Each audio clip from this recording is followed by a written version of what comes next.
intentions on finding out truth. They just want to get, just feel you out. See where you at. Let me just give you, can I help y'all out? Normally the first 5 minutes when somebody talks to you, they ain't really talking about that. That's true. That wasn't their intention.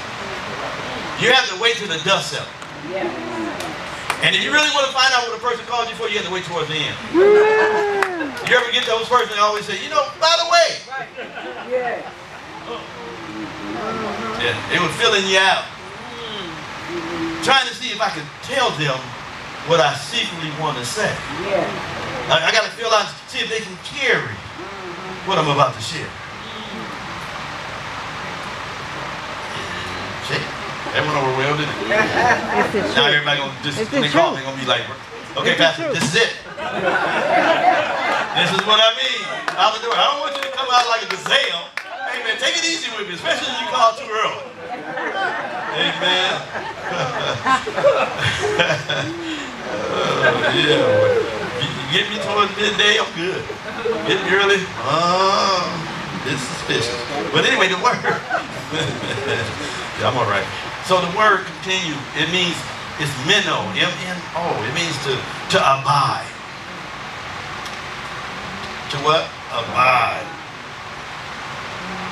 God is looking for a people that is willing to abide by His word, by His reality, by His perspective. Huh? Not by what's comfortable for us, but what He is saying concerning us. So it means to be consistent. It means to have a level of formality. It means to have a level of routine. That's exempt from religion. It just means that you become a person of habit. To abide means you have created this habit of His reality. My mind is fixed, like Prophet said, when we set our faces on things above.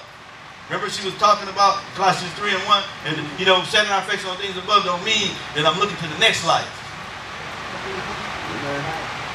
It means that I refuse to allow my mind to be overcrowded. I won't allow the affections in the earth to dictate to me how I respond. To abide, that's what you're saying. You say, you know what? I take personal responsibility for my disposition. I won't be a victim of nothing. When you start abiding, you start coming into a level of reality that everything that God has put on the inside of you, those foundational truths, begin to answer life. Not just on Sundays, not just on Wednesdays, not just when you get on the telephone with the people, friend. Yeah?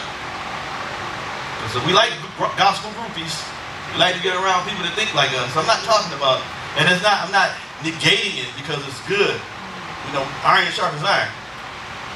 But I'm talking about God bringing us to a point where we don't have to look back. That who we need to be will be the person who we can be. And that doesn't happen. That doesn't happen if the blinds are still down. You got to lift them blinds. Amen. Let light come in the house. All right. You got to be flooded with understanding. We can't be fixated. You get what I'm saying? We can't allow these strongholds. So we can't have those conflict of interest. I mean, sometimes we have conflict. We have conflict. God dealing with us, we're trying to figure out, and then we find out, get 3 or 4 other folks that confirm what we already know to be true, and we still conflicted. What's it? Conflicted. When He already told us, for as many that are led by the Spirit of God, they are the sons of God. And that word led is not like iron or bread. No, I was trying to be funny. The word led, like some lead, But the word led is to be led by hand, to be directed. But the word means to be in exile, to be a prisoner. A prisoner don't have his opinions. So we need to understand that's where God wants to get us to the point that we can be led by His Spirit, so that we can continue in His Word. So we can abide in His Word. There's another thing that Prophet brought out some time ago when she did it. I told you it stood something. It was about a little bit, almost a year ago. It just left in me. And one of the other definitions is when we abide in something, we are loyal to it even unto death. Y'all know the one we all like to quote all the time? Over there in Revelation 12:11, right? We have come on by the blood of the Lamb and the word of our testimony. A good preacher has spit everywhere. And we overcome by the blood of the Lamb and the word of our testimony. Yeah, that's A&B, but C is still in there. You got to go to the bottom. And we love not our lives, even unto death. See, saints, church folks don't never make it to that clause. They like the first two. Kingdom people understand. When you get to know Jesus, you lose everything. Yeah. He told us in red, you seek to save anything. Uh-oh. If you seek to save your life, your comfortability, your comfort zone, and all that it consists of, you're gonna lose it. But if you're willing to put things in priority and let me be first, it's Moffett prayer phrase. You won't lose your life, you keep it. Jesus said it. Jesus said, if you go ahead and say, I'm gonna do it God's way, you get to keep your life. But if you say, I'm not gonna do it His way, I got a way, that's right. Seems right. But we know what the end of that thing is, right? Destruction.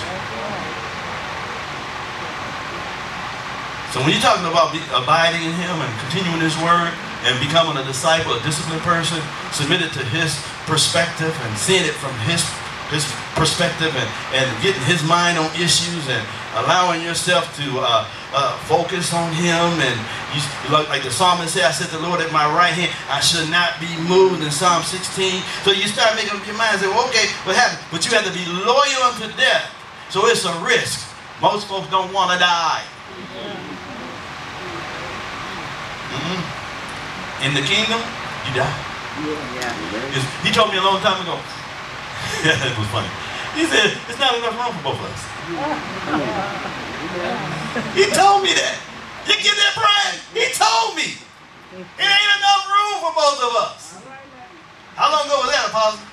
That about 17, 18 years ago. Did I need another sermon or word from him? That was enough. Because when He speaks, you respond. You say, God spoke to me. Where did He tell you to go? Over here. Well, what you doing over there? How long ago?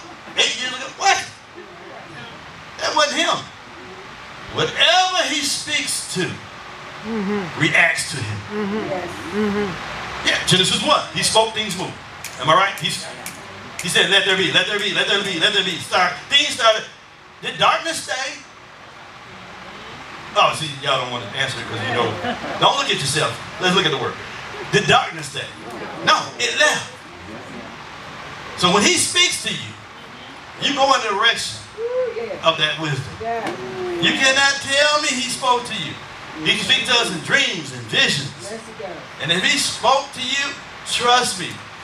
People say, well, I don't know what happened. Did He speak to you? Yeah, He spoke. Well, what happened? It wasn't on His end. Something didn't click.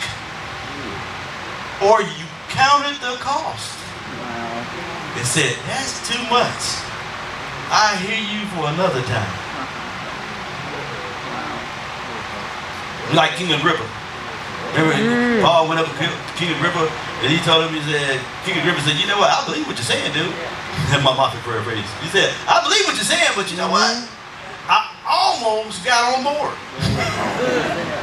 So we do it, you know, we come to church and say, I believe Apostle, but, you know, the butt ministry? You know butts are come from goats.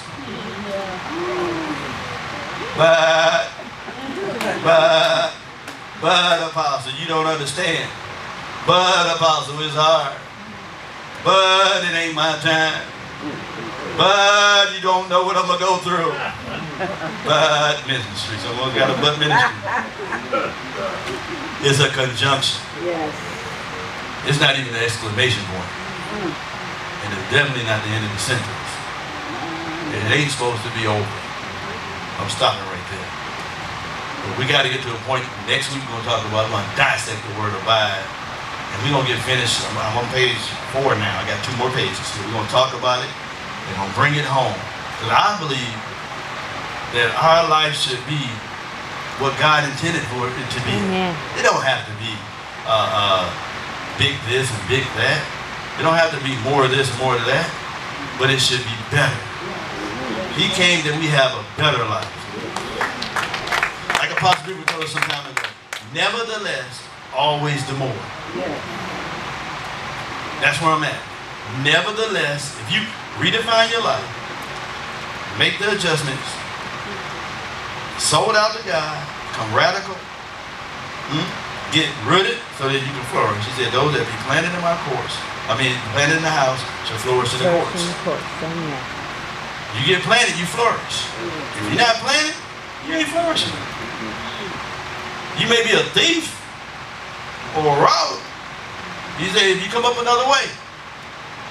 John 10:3 says, you come up another way. If you do it the way you want to, he called them rascal thieves. We thought it was the devil. He wasn't talking about the devil. He was talking about that religious system. That right here.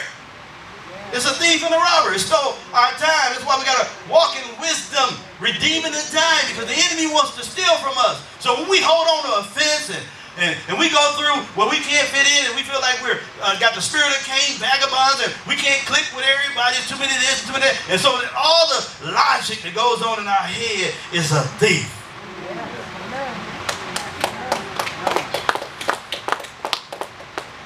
You got to keep this with all diligence. You got to be purposeful. You got to be deliberate. And say, I'm doing what I'm building may not be all that to you, but somebody somewhere gonna respect it.